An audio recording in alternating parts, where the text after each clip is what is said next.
Well guys, सन जिनवू solo levelling anime का strongest character. अब anime के स्टार्टिंग में तो ये बंदा बहुत बड़ा फट्टू और सबसे ज्यादा कमजोर हंटर था, जहां नॉर्मल मिशन के अंदर भी इसकी जान जाने का खतरा हमेशा बना रहता था। लेकिन सीरीज के एंड आते आते ये बंदा लेवलअप कर करके यूनिवर्स का सबसे ज्यादा पावरफुल बीइंग बन जाता है। जहां आज की इस वीडियो के अंदर मैं तुम्हें सन जिनवू की सभी पावर को एकदम डिटेल के अंदर एक्सप्लेन करने वाला हूँ, तो वीडियो को एंड तक देखना, तभी मजा आएगा। और हाँ, वीडियो के अंदर सोलो लेवलिंग मानवा से स्पॉयलर्स होने वाले, तो थोड़ा संभल के।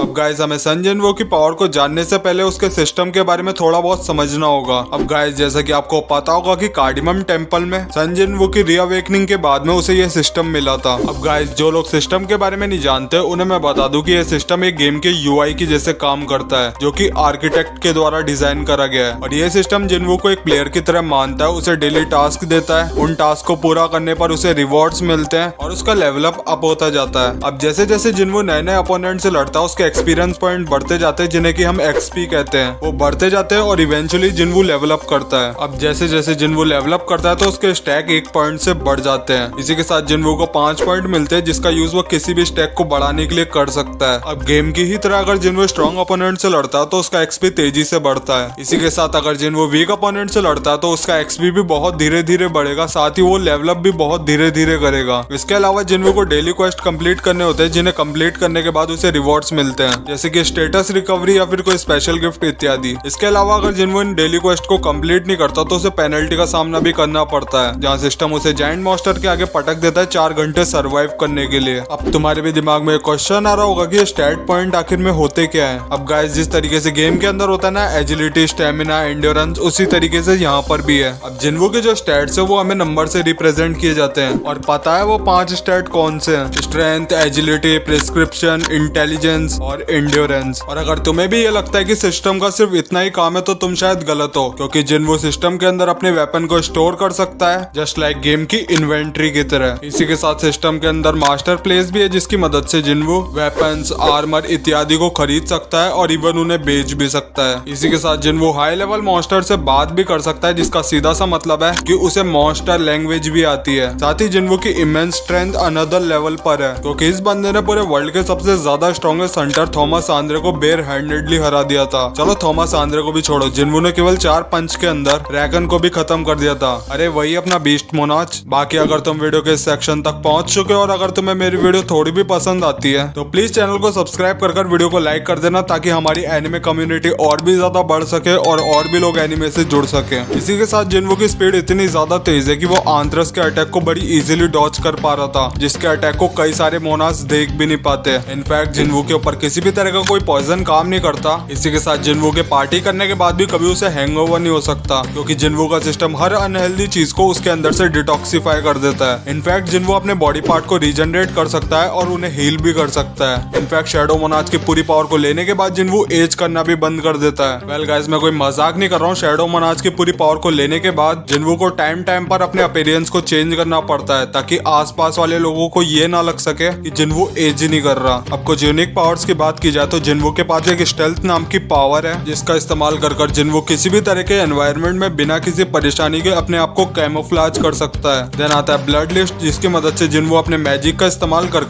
अपने अपोनेंट को डरा सकता है और एक सबमिशन स्टेज के अंदर डाल सकता है। देन आता है क्विक सिल्वर, जिसका इस्तेमाल कर वो अपनी स्पीड को 30% से बढ़ा सकता है। देन आता है म्यूलेशन, जिसका हेल्प कर जिनवू अपने डैगर की मदद से किसी भी अपोनेंट को खत्म कर सकता है। लेकिन अब जिनवू की जिन पावर्स को मैं बताने वाला हूँ उनका इस्तेमाल कर जिनवू मोनाच और रूलर्स को बराबर की टक्कर दे सकता है, इवन उन्हें हरा भी सकता है। जिसमें सबसे पहली आती है रूलर्स अथॉरिटी, जिसमें जिनवू टेलीकिनेसिस का इस्तेमाल कर बड़े से बड़े ऑब्जेक्ट को यहाँ से वहाँ मूव कर सकता है। इनफैक्ट जिनवू इस स्किल को इतना ज्यादा मास्टर कर चुका है कि वो इसका इस्तेमाल हवा में उड़ते हुए या फिर फाइट के दौरान कर सकता है। इनफैक्ट जिनवू ड्रैगन स्पीयर का भी इस्तेमाल कर सकता है, जिसमें जिनवू अपने अंतर आत्मा से इतनी ज्यादा जोर से चिल्लाता है जिससे कि सामने खड़े अपोनेंट की फटके 4 हो जाती है। लेकिन यहाँ पर एक छोटा सा कैच है, क्योंकि ये एबिलिटी एबिलिटी उस पर ही काम करती है जो कि जिन्वू से कमजोर होता है। जिन्वू से ताकतवर लोगों पर इस एबिलिटी का कोई भी असर नहीं होता। अब गाइस मैं तुम्हें जिन्वू की सबसे ज्यादा पावरफुल मूव के बारे में बताने वाला हूँ जिसका इस्तेमाल कर जिन्वू इतना ज्यादा ओपी बना और साथ ही वो आंत्रस की इतनी बड़ी सेना को भी हरा पाया। और इस पावर का नाम है शैडो एक्सट्रैक्शन, जिसका इस्तेमाल कर जिन्वू किसी भी मरे हुए पर्सन को जिंदा कर सकता है। I mean, उसकी शैडो को अराइज बोलकर बाहर निकाल सकता है, जिस वजह से वो शैडो सोल्जर जिन्वू के प्रति वफादार हो जाएगा और उसकी शैडो आर्मी में शामिल भी हो जाएगा। अब गाइस मैं यहाँ पर आपको बता दूं कि शैडो एक्सट्रैक्शन किसी भी मोनाच या फिर रूलर पर काम नहीं करता। वो हम जैसे मॉर्टल बिंग्स पर काम करता है, रूलर या फिर मोनाच जैसे कॉस्मिक बिंग्स पर नहीं। साथ ही जिन्वू जब तक शैडो मोनाच की पूरी पावर को टेम नहीं कराता तब तक उसकी इस पावर के ऊपर भी एक लिमिट थी कि जिन्वू 3 बार से ज्यादा किसी भी शैडो को एक्सट्रैक्ट नहीं कर सकता। अगर वो ऐसा करता है तो वो शैडो हमेशा हमेशा के लिए डिस्ट्रॉय हो जाएगी। साथ ही कोई भी शैडो अगर बहुत ज्यादा पुरानी तो उसको एक्सट्रैक्ट नहीं किया जा सकता, जैसे कि कामिश के केस के अंदर हुआ था। इसी के साथ जिन्वू शैडो एक्सचेंज का यूज कर अपने शैडो से जगह भी बदल सकता है। इसी के साथ जिन्वू अपने शैडो को किसी और के शैडो के अंदर भी छुपा सकता है और इस इंसान के बिना कुछ जाने उसे स्पाई भी कर सकता है। बाकी ये थी सन जिन्वू की सभी पावर्स। बाकी अगर तुम जेजू आइलैंड की जिन्वू वर्सेस बेरू की फाइट को देखना चाहते हो तो वीडियो के ऊपर 500 लाइक का टारगेट पूरा कर देना। मैं इस टॉपिक के ऊपर वीडियो जरूर से बनाऊंगा और चैनल को सब्सक्राइब भी कर देना ताकि हमारी एनिमे कम्युनिटी और भी ज्यादा बढ़ सके। बाकी मैं मिलता हूँ तुमसे नेक्स्ट वीडियो में।